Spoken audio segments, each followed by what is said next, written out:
Hello students, हमने पिछले अध्याय में पिछले लेक्चर में प्रश्नावली 1.5 के प्रश्न हल किए। आज हम ये प्रश्न हल किए थे हमने 1.5 के प्रश्न नंबर 4 और प्रश्न नंबर 5, जिसमें आपने वर्गमूल 9.3 का निरूपण किया संख्या रेखा के ऊपर और साथ में हर का प्रमेयीकरण करना भी सीखा है। आज हम आगे सीखेंगे घातांकों को सरल करना। तो कक्षा 8वीं में घातांक वाले प्रश्न आपने हल किए हैं। घातांकों को कैसे हल करते हैं उसमें आपने कुछ नियम भी पढ़े हैं। तो उन्हीं नियमों के आधार पर हम ये प्रश्न यहाँ पर हल करने वाले हैं। एक तरह से ये 8वीं कक्षा की रिवीजन है, क्योंकि 8वीं में इस प्रकार के प्रश्न आप पहले से कर चुके हैं। तो मैं आपको जल्दी करवाऊंगा। देखिए, प्रश्नावली 1.6 में पहला प्रश्न है ज्ञात कीजिए। उसका पहला भाग है 64 की घात 1/2। 64 की घात 1/2। तो 64 के हम गुणनखंड कर लेते हैं। वैसे तो हम अभाज्य गुणनखंड करते हैं, लेकिन यहाँ पर हमें अभाज्य गुणनखंड करने की आवश्यकता नहीं है। हमें पता है कि 8 × 8 64 होता है। तो 8 2 बार आया, 8 × 8 उसकी घात। 64 को देखो हमने क्या लिख दिया, 8 × 8, और उसकी जो घात थी 1/2 उसको वैसे का वैसे ही हमने घात को वैसे ही रहने दिया 1/2 ब्रैकेट लगा के। अब 8 × 8 है तो 8 की घात 2 हो गया ब्रैकेट के अंदर, और बाहर क्या आ गया 1/2। तो ये ब्रैकेट जब खोलते हैं तो घातांक जो है आपस में गुणा हो जाते हैं। 2 × 1/2 बन गया, 2 से 2 कट गया, 8 की घात 1 बचा बराबर 8 उत्तर आ गया। बिल्कुल आसान प्रश्न है। अगला प्रश्न देखिए 32 की घात 1/5। यहाँ पर हम 32 के गुणनखंड करते हैं। 2 × 2 × 2 × 2 × 2, 5 बार 2 आ रहा है। देखो 2 दूने 4 दूने 8 दूने 16 दूने 32, तो 5 बार 2 आता है। तो 2 की घात कितनी हो गई 5। देखो 32 की घात कितनी है 1/5। तो 32 को लिख दिया हमने 2 × 2 × 2 × 2 × 2, और उसकी घात 1/5 सारे की ब्रैकेट लगा के लिखा। 2 5 बार है तो 2 की घात 5 और उसकी घात 1/5 आ गया। घातांक आपस में गुणा हो जाएंगे तो 5 से 5 कट जाएगा, 2 की घात 1 मतलब 2 आपके पास उत्तर आ गया। इसी प्रकार से इसका तीसरा भाग है 125 की घात 1/3। तो 125 को हम गुणनखंड करते हैं 5 × 5 × 5, और इसकी घात 1/3। 5 की घात 3 हो गई और गुणा 1/3 आ गया। देखो वैसे ही जैसे यहाँ किया था वैसे ये यहाँ एक स्टेप मैंने नहीं लिखा है बीच में, लिखने की आवश्यकता नहीं है। तो क्योंकि ब्रैकेट के अंदर बाहर जो घातांक होते हैं वो आपस में गुणा हो जाते हैं, तो ये 3 × 1/3 डायरेक्ट लिख दिया मैंने। यहाँ पर 3 से 3 कट जाएगा, 5 आपके पास उत्तर आ गया। बिल्कुल आसान प्रश्न है। अगला प्रश्न है इसमें प्रश्न नंबर 2। इसमें भी ज्ञात कीजिए।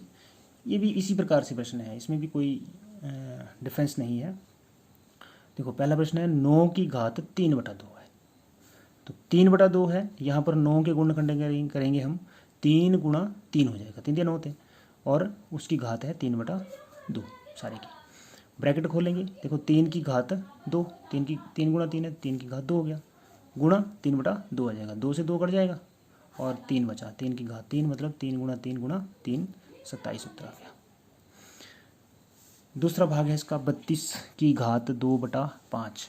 तो जैसे हमने ऊपर 32 के गुणनखंड किए हैं वैसे ही हम 32 के गुणनखंड यहाँ करने वाले हैं। 2 × 2 × 2 × 2 × 2, 5 बार आया, और उसकी घात है यहाँ पर 1/5 था और यहाँ पर है 2/5, यही इसमें अंतर है।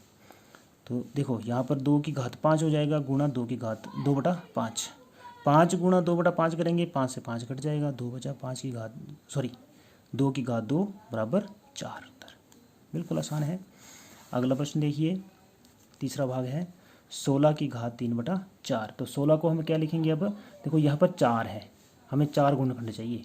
2 × 2 × 2, देखो यहाँ पर 4 × 4 भी लिख सकते थे, लेकिन उसमें 2 गुणनखंड आने थे, लेकिन यहाँ बटे में 4 है इसलिए हमें 4 गुणनखंड चाहिए होते हैं बराबर। 2 × 2 × 2 × 2, 4 बार आया, 2 की घात 4 आ गया, गुणा 3/4। तो ब्रैकेट खोलेंगे, 4 × 3/4, घातांक जो है वो ये बना 4 × 3/4। ये 2 आधार है, ये घातांक है सारा। 4 से 4 कट जाएगा, 4 से 4 कट जाएगा, क्या बचा आपके पास 3। 2 की घात कितनी बची 3, और 2 गुणा 2 गुणा 2 मतलब 8, आपके पास उत्तर आ गया। इसी प्रकार से अगला प्रश्न है 125 की घात -1/3 है। क्या है यहाँ पर -1/3 है। ऊपर देखिए इसी प्रकार से प्रश्न था, ये पहले हमने किया 125 की घात 1/3, ये है ना। यहाँ पर क्या अंतर है, माइनस लगा है, ये माइनस लगा है, घातांक में माइनस लगा है, -1/3 है, बाकी कुछ भी अंतर नहीं है। उसी की तरह करेंगे 5 गुणा 5 गुणा 5 सारे की घात -1/3, माइनस को भूलना नहीं है, बराबर 5 की घात 3 और उसकी घात -1/3। देखो 5 की घात 3 क्यों आया, क्योंकि 5 को 3 बार गुणा है, तो ब्रैकेट खोलेंगे 3 गुणा -1/3 बन गया, 3 गुणा -1/3, 3 से 3 कट गया, तो आपके पास आया 5 की घात -1। -1 का मतलब क्या होता है, इसको हम इनवर्स भी पढ़ते हैं, इसको पढ़ने का तरीका ये भी है, इसको पढ़ेंगे हम 5 इनवर्स, 5 इनवर्स भी पढ़ लेते हैं इसको।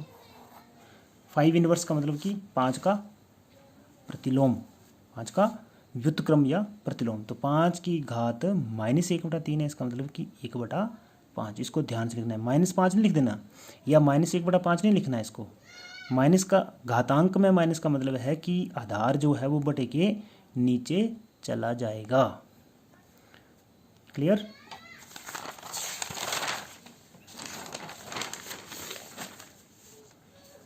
आगे प्रश्न नंबर 3 देखिए, प्रश्न है बोलता है सरल कीजिए, सरल कीजिए। पहला प्रश्न है 2 की घात 2/3 डॉट, बिंदु लगा बीच में, 2 की घात 1/5। यहाँ पर आप देखिए इस बिंदु का मतलब क्या है, गुणा, ये गुणा है, तो ये घातांक है और ये घातांक, इन दोनों को हमने गुणा करनी है। तो 8वीं कक्षा में आपने पढ़ा था कि a की घात m गुणा a की घात n हो तो उसको हम लिख सकते हैं a की घात m जमा n। देखो आधार अगर समान हो तो घातांक आपस में जुड़ जाते हैं, आधार समान हो तो घातांक जुड़ जाएंगे, तो वही चीज़ यहाँ पर करेंगे हम।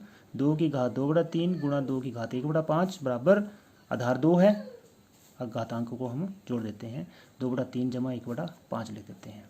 3 और 5 का हमें एलसीएम लेना पड़ेगा, डायरेक्ट तो हम इसको हल नहीं कर सकते हैं, भिन्न है, जब तक उनके हर समान ना हो हम जोड़ नहीं सकते।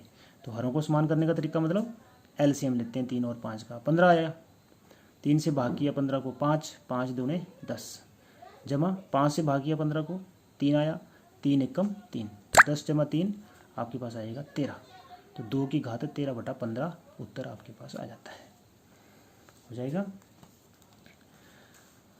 देखिए अगर आपको किसी भी प्रश्न में कहीं भी आपको दिक्कत आती है तो आप दोबारा पूछिए।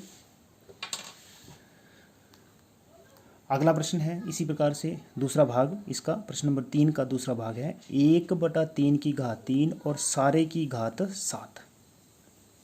तो ये भी हमने सूत्र 8वीं में पढ़ा है कि a की घात m और ब्रैकेट के बाहर n उसकी घात है ना, a की घात m और सारे की घात n हो तो क्या लिखते हैं हम, घातांक m गुणा n हो जाता है। तो यहाँ देखिए 1 और 3 है यहाँ पर आधार, 1 की घात 1/3 की घात 3 सारे की घात 7 है, तो बराबर 1 की घात 7 हो जाएगी बटा 3 की घात 3 तो है ही और उसकी घात 7 है, तो 3 गुणा 7 बन जाएगा। 1 की घात जितनी मर्जी हो वो तो 1 ही रहता है, और 3 की घात कितनी हो जाएगी 21, यही आपका उत्तर है। बिल्कुल छोटा सवाल। अगला सवाल देखिए, तीसरा भाग इसका 11 की घात 1/2 बटा 11 की घात 1/4 है ना। तो ये आधार हैं, दोनों समान हैं। देखो a की घात m बटा a की घात n, ये सूत्र भी किया हुआ है हमने 8वीं क्लास में कि a की घात a की घात m बटा a की घात n हो तो घातांक आपस में माइनस हो जाते हैं। तो जब गुणा करना हो तो जमा हो जाते हैं, जब भाग करना हो तो घातांक माइनस हो जाते हैं, तो ये माइनस हो जाएंगे m माइनस n। इसका मतलब कि इसको हम लिख सकते हैं 11 की घात 1/2 माइनस 1/4, 1/2 माइनस 1/4 करेंगे देखो एलसीएम लेंगे, 4 और 2 का एलसीएम 4 आएगा, यहाँ 2 बन जाएगा, यहाँ 1 बनेगा, 2 माइनस 1 1 बचेगा। तो 11 की घात 1/4 आपके पास उत्तर आ गया। अगला भाग देखिए चौथा, 7 की घात 1/2 है गुणा 8 की घात 1/2। अब आधार समान नहीं है लेकिन घातांक समान है, दोनों के घातांक समान है, आधार समान नहीं है। तो ये सूत्र भी 8वीं कक्षा में हमने किया था कि a की घात m गुणा b की घात m हो, दोनों जगह m है, तो a गुणा b हो जाता है और घात वही रहता है। तो यहाँ क्या हो जाएगा, 7 गुणा 8 हो जाएगा, घात 1/2 वैसी रहेगी, 56 की घात 1/2 ही आपका उत्तर है। तो ये था आपका चैप्टर कंप्लीट, पहला चैप्टर हमने पूरा कर लिया है, प्रश्नावली 1.6 तक। ये सारा काम आप नोटबुक में करें, नोट्स बनाएं और व्हाट्सएप के माध्यम से मुझे चेक करवाएं। Thank you.